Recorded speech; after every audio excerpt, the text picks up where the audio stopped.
بسم اللہ الرحمن الرحیم۔ یاد رکھیں، سب سے پہلے اسے قبولیت ملتی ہے جس کا عقیدہ ٹھیک ہوتا ہے۔ من عمل صالحا من ذکر او انثی وهو مؤمن فلنحیینہ حیاتا طیبہ۔ جو بھی نیک عمل کرے، مرد ہو چاہے عورت ہو، شرط یہ ہے کہ مومن ہو۔ شرط یہ ہے کہ اگر مومن ہو تو پھر قبولیت ہے۔ فلنحیینہ حیاتا طیبہ، پھر ہم اسے پاکیزہ زندگی دیں گے۔ اگر ایمان نہیں تو کوئی عمل بھی قابل قبول نہیں ہے، اور اگر ایمان ہے تو پھر اعمال کی قبولیت بھی میسر آئے گی۔ حضرت جناب سیدہ عائشہ صدیقہ رضی اللہ تعالی عنہا ارشاد فرماتی ہیں کہ میں نے عرض کیا تھا یا رسول اللہ، جاہلیت کے دور میں ایک ابن جدان نام کا شخص تھا، وہ بڑی صلہ رحمی کرتا تھا، محتاجوں کو کھانے بڑے کھلاتا تھا، نیک عمل کرتا تھا، تو کیا اسے اس عمل کا کوئی اجر ملے گا؟ یہ مسلم شریف میں حدیث ہے۔ تو نبی پاک علیہ السلام نے فرمایا نہیں ملے گا، اس لیے کہ اس نے ایک دن بھی یہ نہیں کہا تھا کہ اے میرے رب، حساب و کتاب کے دن میری خطائیں معاف کرنا۔ اس نے رب کو ایک دن بھی نہیں پکارا، اللہ پر ایمان نہیں لایا، جتنی مرضی صلہ رحمی کی، جتنے مرضی نیک عمل کی، اجر نہیں ملے گا۔ تو پھر کافر کو اجر نہیں ملے گا تو ہوگا کیا؟ علماء نے لکھا ہے اس کی نیکیوں کا اجر اللہ اسے دنیا میں دے دے گا۔ اسے رزق میں وسعت مل گئی، کوئی اور آسانی اسے مل گئی، لیکن قیامت میں نیک اعمال کی قبولیت اس کو ملے گی جس کا عقیدہ ٹھیک ہوگا اور ایمان اس کا پکا ہوگا۔ تو اگر ایمان لڑکھڑاتا ہوا ہو تو نیکیاں جتنی مرضی کریں، یقین کامل ہی نہیں، قلہ مضبوط ہی نہیں، تو نیک اعمال کرنے کا کوئی نفع حاصل ہے؟ قبولیت تب ملے گی جب عقائد درست ہوں گے۔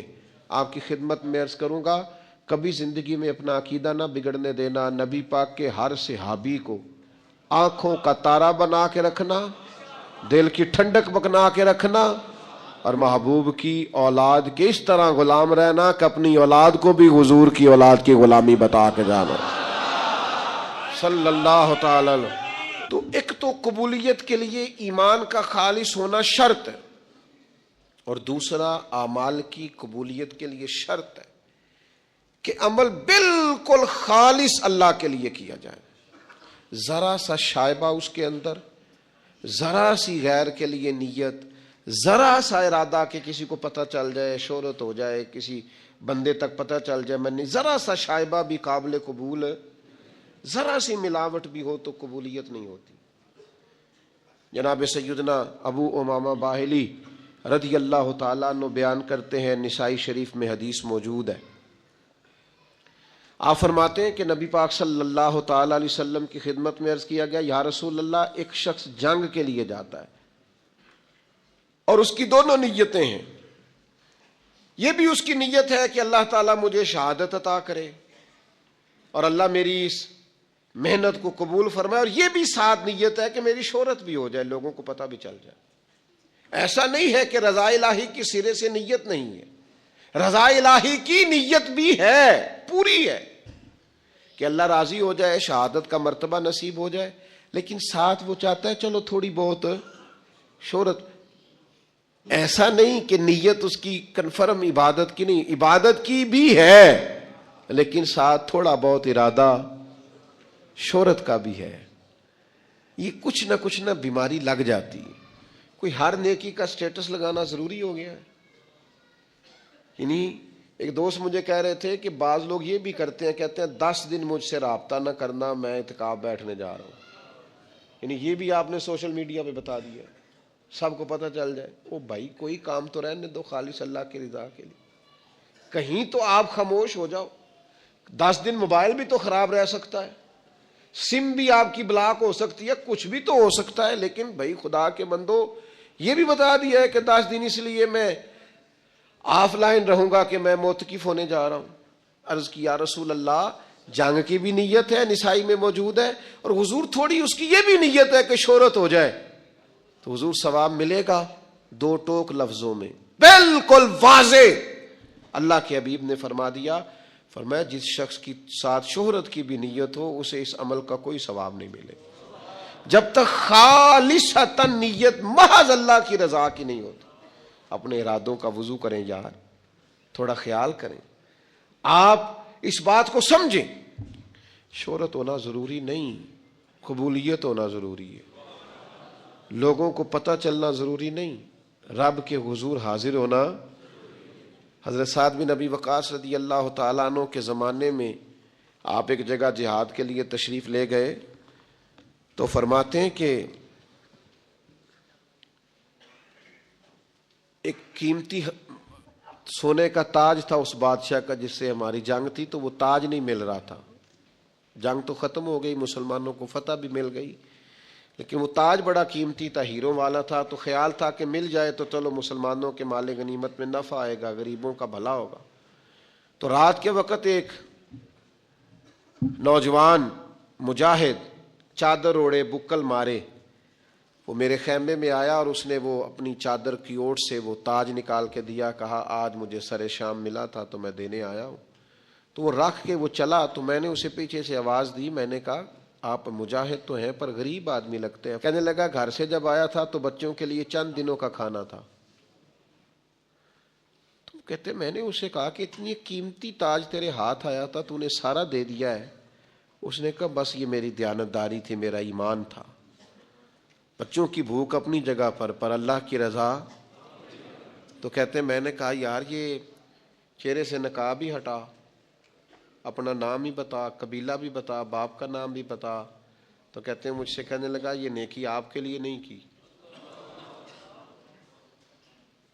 یہ میں نے رب رسول کے لیے کی ہے, اور جن کے لیے کی ہے نا وہ میرا چہرہ بھی جانتے ہیں, نام بھی جانتے ہیں, باپ کا نام بھی جانتے ہیں, قبیلہ بھی جانتے ہیں. آپ کے لیے نہیں کی, جن کے لیے کی ہے وہ انہ علیم بذات الصدور, وہ تو دلوں میں چھپے راز جانتا ہے. تو میرے بھائیوں یاد رکھیے گا کہ اچھی نیت اور ریاکاری سے پاک ارادے. حضور علیہ السلام فرماتے ہیں جس نے اچھی طرح وضو کیا, مسجد گیا جماعت سے نماز پڑھنے, لیکن جب وہاں پہنچا تو جماعت ہو گئی تھی. اس نے کہا ہو جماعت ہو گئی, یہ گھر سے وضو کر کے جماعت کے لیے آئے, پہنچا تو جماعت ہو گئی تھی. حضور فرماتے ہیں رب اسے جماعت کے ساتھ نماز پڑھنے کا ثواب عطا کرے. کیوں؟ اس لیے کہ اس کی نیت خالص. اپنی نیتوں کو درست کریں, اپنے ہمارے نا رشتے کمزور ہو گئے. پتہ کیوں؟ ہمیں رشتے سے بھی پیار اور ہلکا سا ساتھ لالچ بھی ہے. یہ جو ہلکا سا بھی لالچ ہے نا, یہ اس رشتے کی معنویت اور اس کے حسن کو بگاڑ دیتا ہے. ہم انسانوں سے پیار نہیں کرتے, عہدوں سے پیار کرتے ہیں. لوگوں سے پیار نہیں کرتے, جیبوں سے پیار کرتے ہیں. ہم شخصیات سے محبت نہیں کرتے, ان کے تعارف سے محبت کرتے. نتیجہ کیا ہوتا ہے کہ وہ جو خالص حسن ہوتا ہے رشتے کا, وہ حسن برقرار نہیں رہتا. تو میرے عزیز ہمیشہ اس بات کو اپنے دل کے اندر جگہ دیں کہ عمل کی قبولیت کے لیے حسن نیت. ایک اور چیز کا ہونا بڑا ضروری ہے, عمل اپنے حساب سے نہ کریں, رب رسول کی مرضی کے مطابق کریں. میرے ذوق کا نام شریعت نہیں, شریعت اللہ رسول کی فرما برداری کا نام ہے. میری چاہت کا نام دین نہیں, دین اللہ رسول کی رضا کا نام. ہم نیک عمل کرتے ہیں, ہم نے اپنے حساب سے ترتیب رکھ لیا, اپنے حساب سے. یعنی 5 نمازیں پابندی سے نہیں پڑھ رہا, ختم پابندی سے دلا رہا ہے. وہ فرائض پابندی سے ادا نہیں کر رہا, بزرگوں کی حاضریاں پابندی سے دے رہا ہے. او بھائی آپ اپنی مرضی کے مطابق طے کریں یہ دین کو. اللہ کے حضور اگر قبولیت کرانی ہے نا تو شریعت اسلامیہ کے ضابطے پیش نظر رکھنے پڑیں گے. آپ کو ان اصولوں کی روشنی میں عمل کرنا پڑے گا جو اصول اللہ رسول نے مقرر کیے, طے کیے. اگر وہ اصول نہیں تو پھر عمل کو قبولیت نصیب ہو سکتی. سیدنا ابو ہریرہ رضی اللہ تعالیٰ عنہ بیان کرتے ہیں کہ نبی پاک علیہ السلام نے فرمایا میری ساری امت جنت میں جائے گی سوائے انکار کرنے والوں. یا رسول اللہ صلی اللہ علیہ وسلم یہ انکار کرنے والے کون ہیں؟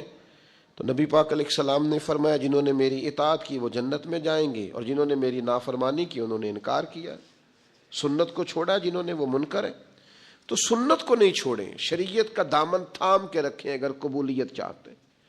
اپنی مرضی سے چیزوں کو طے نہ کریں، شریعت کے قاعدوں ضابطوں کی روشنی میں۔ ایک خاتون ہمارے جاننے والوں میں سے ایک دفعہ کہنے لگیں کہ کچھ قرضہ چاہیے تھا، ختم دلانا ہے۔ تو میں نے ان سے کہا کہ قرضہ اٹھا کے ختم دلانے سے تو ثواب ہی نہیں ہوتا۔ تو کہنے لگی برادری کیا کہے گی؟ تو میں نے کہا مجھے تو سمجھ آ گئی ہے کہ آپ اللہ کی رضا کے لیے تو ختم دلا ہی نہیں رہے، تو آپ برادری کے لیے دلا رہے ہیں، تو آپ کو کیسے اجر ملے گا؟